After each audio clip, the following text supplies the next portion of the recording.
Well, I got the fenders and toolbox ready to go on there, but you can't bolt them down yet because they're held on by the same bolts that hold this seat spring on. So I got to clean the seat spring next.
Before I bolt all this stuff down, we need to look at what's going on underneath it.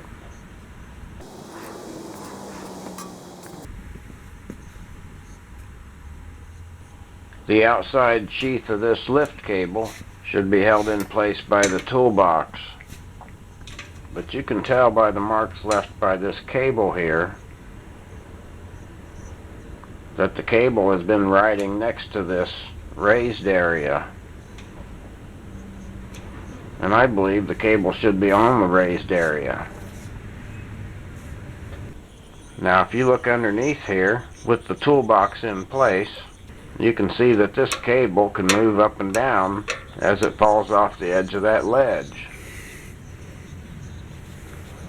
So the way I fix that is to make the platform bigger.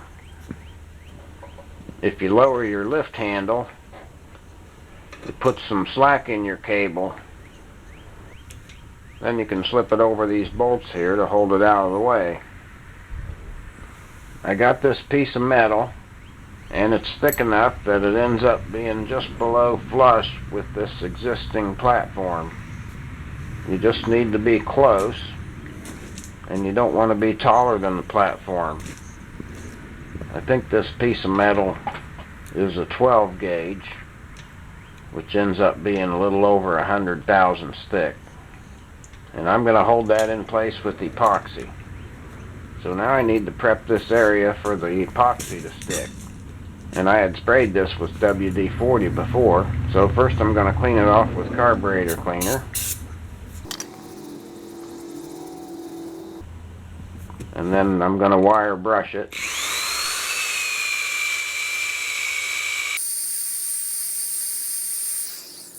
And sand on it some too, to give the epoxy a good place to stick.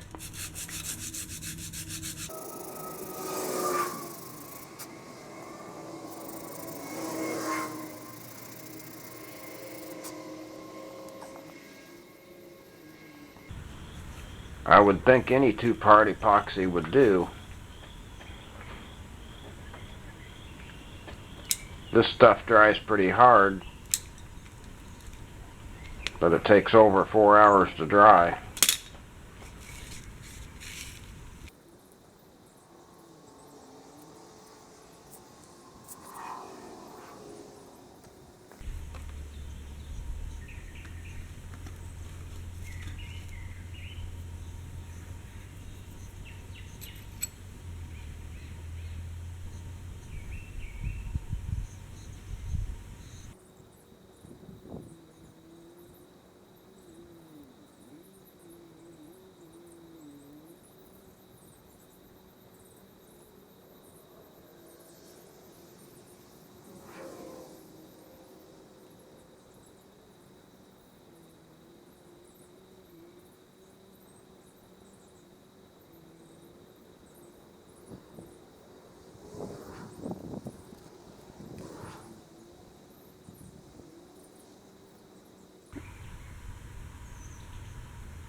You want to get plenty on there to do the job,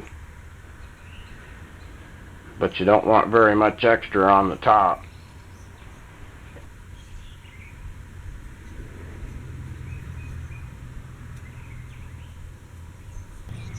That looks pretty good there.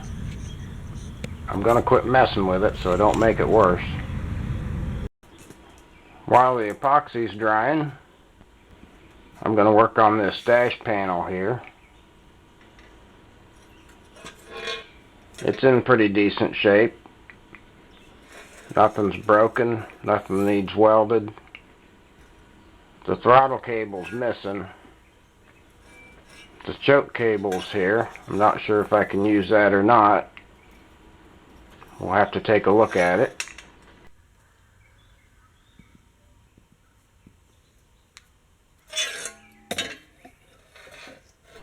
So I'm going to take this cable out of here.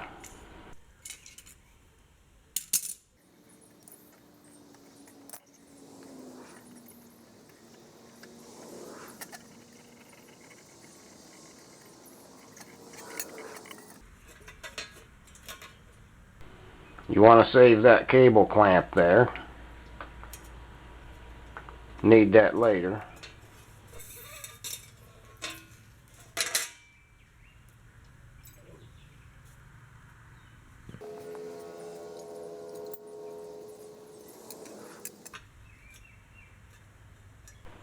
This looks like the original kill switch. It's just got one terminal because it just needs to ground that wire to kill it. You gotta watch how you wire brush around your decals. You just don't want to run it so that the rotation will peel up the edge of the decal, like if you was to run it on top here. So always run parallel to the edge of the decal, or you can turn it so the bristles wipe off of the edge of the decal rather than peeling it back.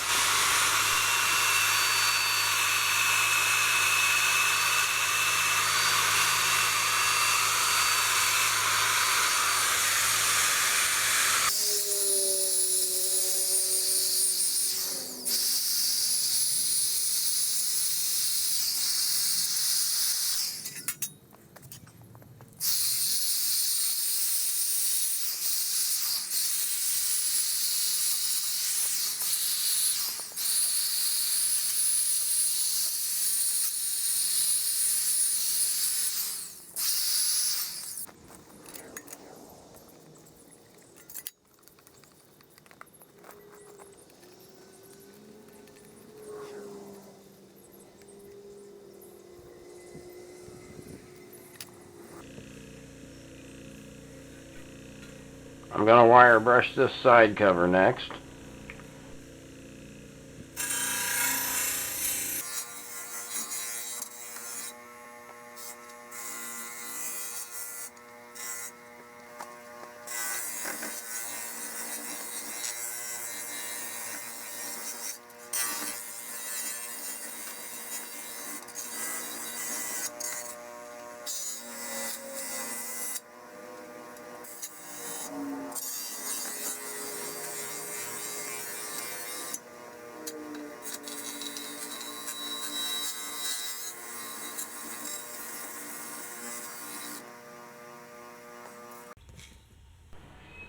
And I got to switch to the smaller brush to get in the corner.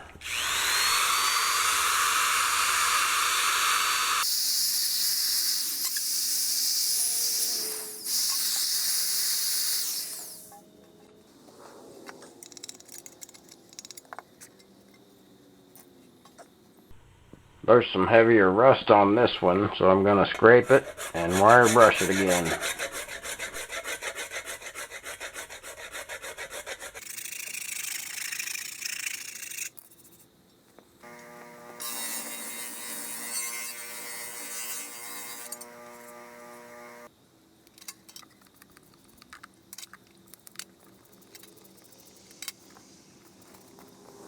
Well, this has been sitting for a day, so it's nice and hard. Since that's bare metal there, I want to paint it. So I'm going to sand on it for a bit. That'll get the bumps off and prep the surface for paint.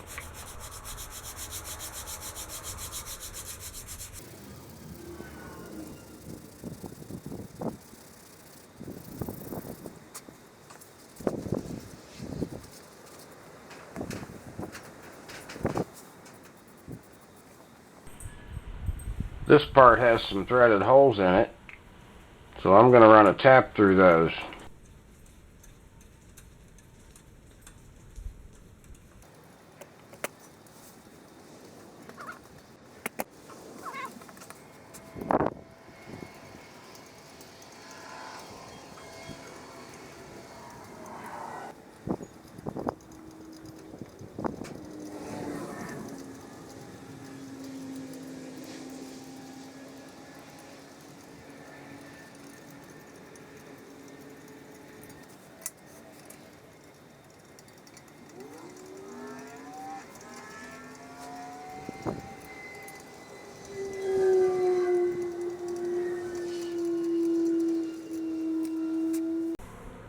Looks like the primer's dry. Time to put some red on there.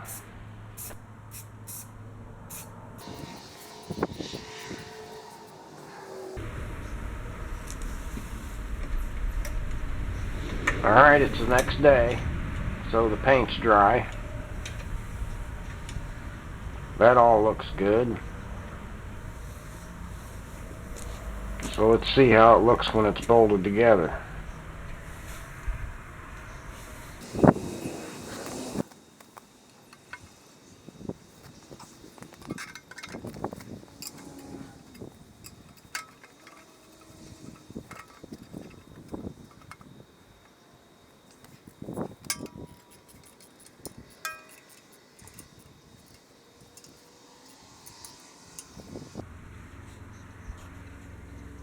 Alright, that looks good. But I didn't position my cable properly before I tightened the bolts. So I'm going to loosen the bolts here.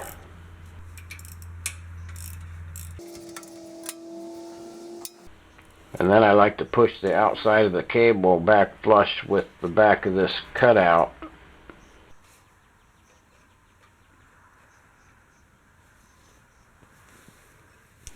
And then I'll tighten it back up again here.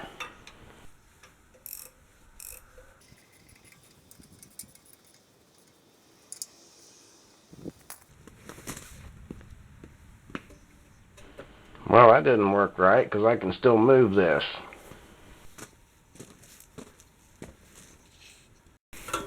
I've had that happen before. Sometimes this cable diameter varies.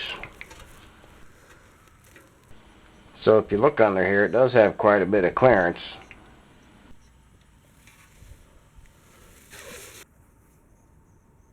So I did some experimenting with some gasket material.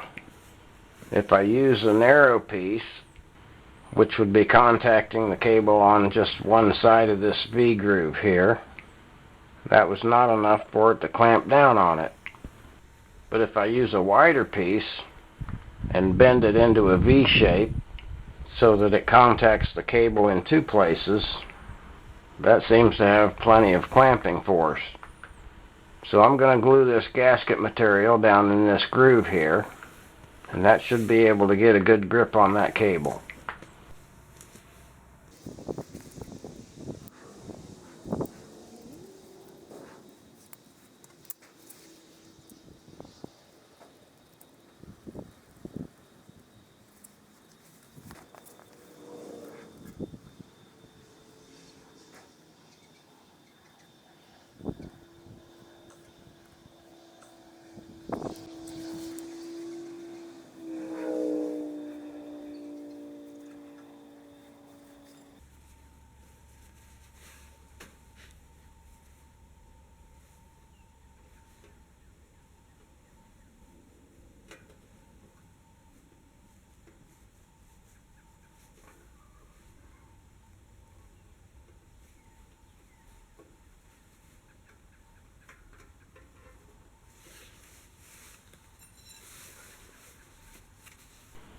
To hold this in place while it dries,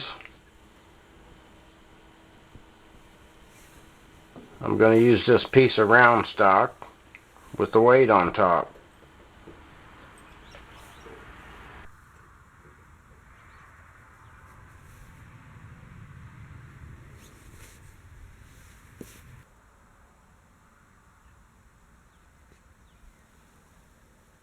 Well, that looks pretty good, but I think it was a mistake to use epoxy.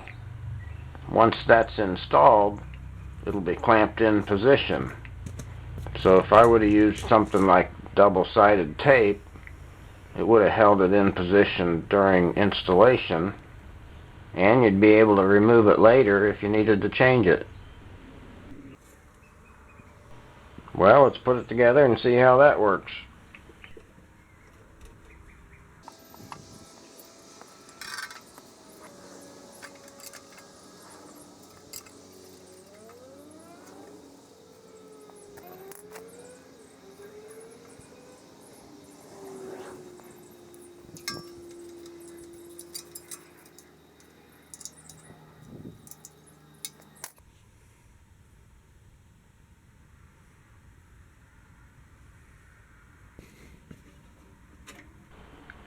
Alright, that's got a good grip on it now. That's what you want. Hey, that feels like it's binding. Look at that, the hitch doesn't line up with the slot.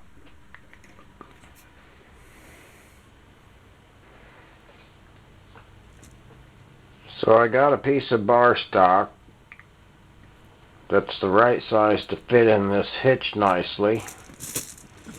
And I got 2 more hitches off of the shelf. If you look down this ruler here, you can see that's bent over a little bit. Maybe 3/16 or 1/4 inch. You put the ruler on the other side, and you get the same result. I'm not sure what I'm going to do about that yet, because that's cast, and I don't want to break it. So I'll have to think about that one for a while. Thinking about putting this dash panel on next. There's 2 tapped holes up here I need to clean out.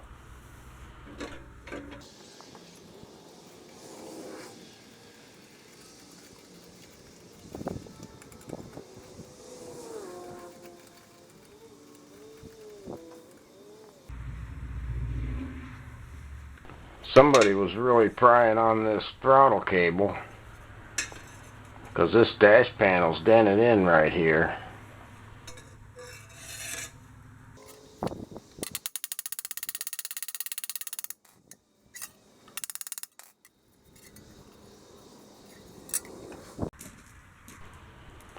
Since the dash panel bolts to the toolbox and the frame, I'm going to loosen up the toolbox here so all the parts can move around a bit while I'm tightening the bolts.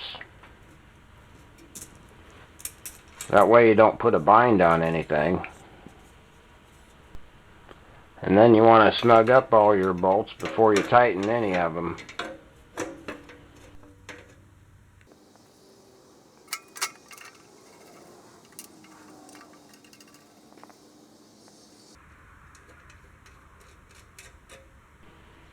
I got all my bolts cleaned up.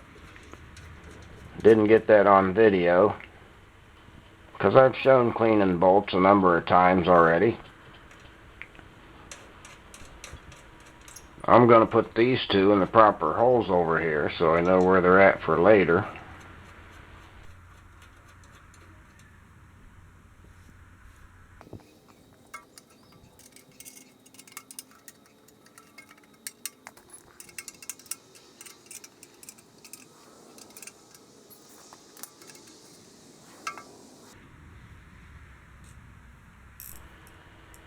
This is where you can move your seat spring so it comes out in the center of that opening there before you tighten your bolts.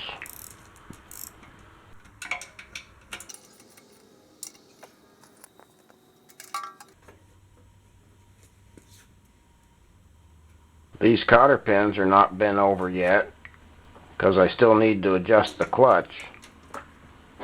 But I'm going to put this side cover on and see how it looks.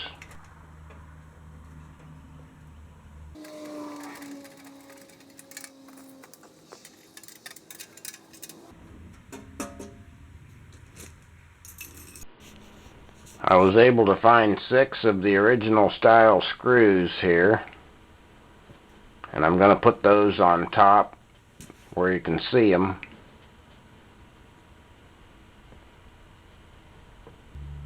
I came up with 2 other bolts out of my stash. They're a little bit different, but they match each other, and they're old style, so I'll use them back here in the toolbox.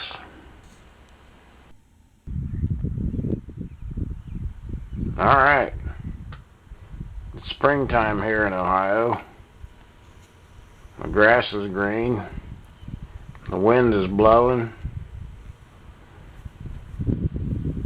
Let's take a look at this thing.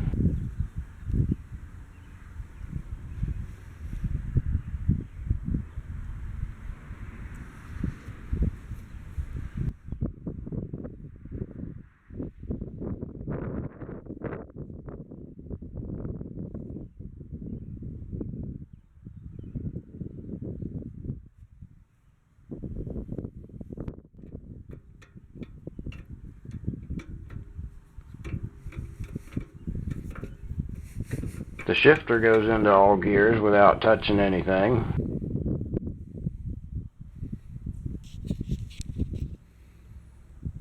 Well, that's all I'm doing this time, and that's what it looks like.